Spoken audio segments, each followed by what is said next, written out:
Hello, and welcome to another edition of All or Nada According to Jack. This is take two. Take one had me sneeze at the 1 minute mark, and I've already deleted it, so no bloopers tonight. But in any event, I was away last week, hence you only saw a couple of mini vignettes of me on the beach last week. I didn't have my recording studio with me. Maybe I'll remedy that in the future when I'm away. But in any event, I am back and we are ready to go with a full video. And tonight we are going to talk about, wait for it. We are going to talk about, I don't know if I can find the damn thing. There it is. We're going to talk about KK's Priest, Sermons of the Sinner. So Sermons of the Sinner was released back in, I would say, August of September of last year, 2021. And I did, because I started in mid-December, I had always intended on doing maybe a couple of review catch-ups, especially of bands and albums that I consider important to me. Like I'm going to do Sermons of the Sinner, and I'm more than likely going to also give you a review of Iron Maiden's Senjutsu, maybe in the next week or two, but we'll see. I do have, there have been some other hot releases recently in the metal world, and I do plan on reviewing those as well. We have Hammerfall just released, Scorpions just released, and on first listen, sounded great. So we look forward to that. But for tonight, we're going to talk about KK's Priest, Sermons of the Sinner. I guess that would be KK holding his version of the Bible. Here's the disc. Same thing. And the little booklet that they give you.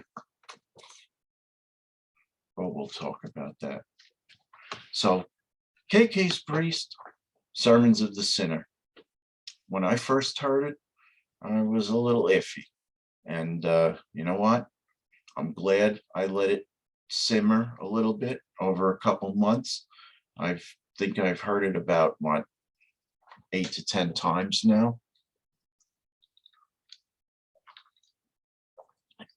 And it has really grown on me. It has really impressed me these last few listens, especially these last few listens.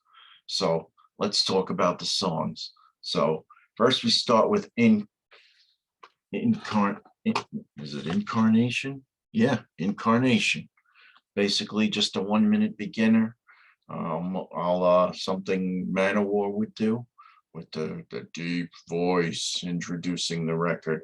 Then it goes into a very Nostradamus-like riff, Hellfire Thunderbolt. And basically, you have that opening guitar, where, that Sinner basically sounds almost like the beginning of the Sinner, going back to 77 with that very KK feedback type opening. But then Ripper just totally blew me away with his vocals. I mean, his vocals are just top notch. I think it was, this is a polarizing debate whether or not people like Tim Ripper Owens. I, for one, like Tim Ripper Owens. I really like the work he did on Jugulator. The next album, Demolition, I didn't care for, but not so much anything that Ripper did. I just didn't think it was a great album. KK didn't really have that much participation in the writing. I think he only helped Tipton write about half the album, and the songs were just, didn't hold a candle to Jugulator, don't really hold a candle to this album, which I think is, like I said, really grown on me. Each of the songs I rated, out of 5 stars. Hellfire Thunderbolt, amazing opening statement. I gave it a 4.75. and I do go in quarters, just so you know. Next one, Sermons of the Sinner. Uh, I got to tell you, I have not heard good vocals like this since Painkiller, and that goes for any album. Priest album, um, Tipton solo albums, up until this one. Amazing performance by Ripper, really hitting those high notes. Headbanging speed metal, KK all over this with his riffs and his leads, and that's a very good thing to see. Very happy about that. Next one, Sacerdote y Diablo. I actually went to a Spanish English translator. I didn't know that sacerdote meant priest. So the song is about the priest and the devil in tandem. Okay, so lyrics are a little cheesy, a little bit of a weird topic to cover, but musically, more of the same. I love it. That Painkiller riff all over again. Good song. I gave it a 4.5. Did I skip over Sermons of the Sinner? Oh, okay. I think I kind of got lost. So we covered Hellfire Thunderbolt. Sermons of the Sinner, I gave it a 4.5. Sacerdote y Diablo, yeah. So that's priest and the devil in tandem. Lyrics are kind of off. Musically, though, I love it. Painkiller riff. What can I say? So let's move along. Raise Your Fists. That's typical fist pumping metal anthem. More great guitar work. I would give that a 4.25. Brothers of the Road. I mean, it's a basic, rock and roll metal song. Typical song about touring and a homage to the road crew. I gave that a 4. Metal through and through. This one surprised me a little bit. This one topped the scales at over 8 minutes, and it was a little bit more of a Maiden-like song. Not a little more epic than something I would have expected from KK, but I was impressed. I gave Metal Through and Through 4.25. Wild and Free, real speed burner. Love it. 4.25. Hail for the Priest, I gave it a 4. Little more of the same, the riffs are starting to sound a little familiar. This is another Painkiller type riff, but the great guitar work really saved the song, so I gave it a 4. Last song, Return of the Sentinel. Vocals were a little off midway. That was the one song where I thought Ripper's vocals were a little off. And the song, I think, ran a little too long, and I didn't really get where they were going. It's supposed to be a sequel to The Sentinel, but I didn't really get it. What are you going to do? So before we get to my final rating of the album, I'm just going to go through page by page. You have all the lyrics. I think it's pretty cool. It looks like it's in parchment.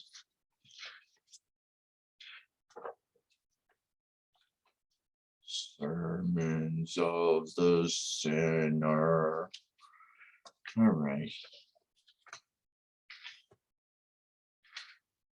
I want to get to the band picture so you can see. Okay, that's in the back.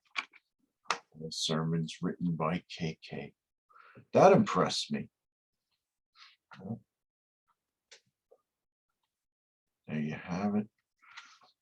So KK Downing guitars, AJ Mills guitar, Ripper Owens on vocals, Tony Newton on bass, Sean Elge on drums.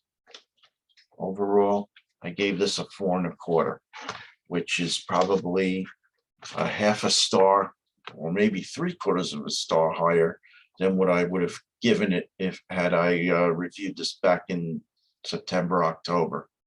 But nice job. I'm really impressed. We're going to segue into another topic of discussion. in addition to this album, and it's all about, while I was down in Florida, I read that Glenn Tipton finally had some rebuttal to remarks that KK Downing made in this book, which I also have and read. This was a great read, by the way, so I suggest you get it and you read it. It really tells a good story of Priest on the road all those years. I think it touches more on the creativity and the thought process of the actual work of the band than Rob's book, which talked more about his life and sexuality. But on a not so positive note, KK says some things about the band, his dissatisfaction with the band and his standing in the band, and in particular how Glenn Tipton basically took over the creativity of the band. So basically, I'm going to read some of the things that Downing had, or rather Tipton had said. So Downing had asserted that his creative role in Judas Priest was consistently undermined or unheralded, and that he was responsible for devising the band's iconic studded leather imagery, among other things. So Tipton starts out by saying, "I never wanted to get into a public argument after KK left. I never said a word, and I stuck to my guns for over 10 years. But there comes a point when you read things that have been said that are just crazy. It's time to say something, really, because he's saying things that he really shouldn't be saying. They aren't fair. He's insinuating that he was the driving force of the band. It just isn't true. Priest is made up of 5 guys working together. There's not just one person driving the band. He said all these things that I think are meant to upset us and get us to say something in response. And for a long time, we didn't. But I've got a lot to say, and enough's enough." Downing alleged that Judas Priest's live performance were inhibited by Tipton's onstage drinking habits, to which Tipton replied, "Everyone knows it's not true. Like I said, the fans aren't stupid, and they've seen me for over 50 years playing around the world. I may have had a couple beers on stage, but that's all. It's never affected the concert or my performance whatsoever, and he knows that." And yes, Glenn, I will agree with that. I've seen you 9 times. In addition, I've seen a bunch of videos, music videos of entire concerts, and I can attest that you did seem to be on. So I will agree with you there. Tipton later suggested that Downing's, I'm sorry, I got to stop there. This is a really poignant statement, and we'll get into my opinion after this. Tipton later suggested that Downing's work in the studio was not up to par, and that he used to piece Downing's leads together. "I did a lot of editing to make his lead breaks worthwhile," Tipton revealed. Interesting. Reiterating his reluctance to touch on the things Downing has said about him and the band over the last decade, the veteran Priest guitarist added, "I would never have talked about Ken that way. It's just that his accusations have gotten sillier and sillier, and I deserve to respond. He left the band, we couldn't convince him to stay, and then he accused me of taking 6 years off to write 2 solo albums. I only did the solo albums because we were inactive at the time while Rob was doing his solo things, and before they hired Ripper." Very powerful stuff. To that, I got to say, KK, I really admire your work here. Again, another polarizing issue. I've read some people's responses to what Tipton said. Some for him, some against him.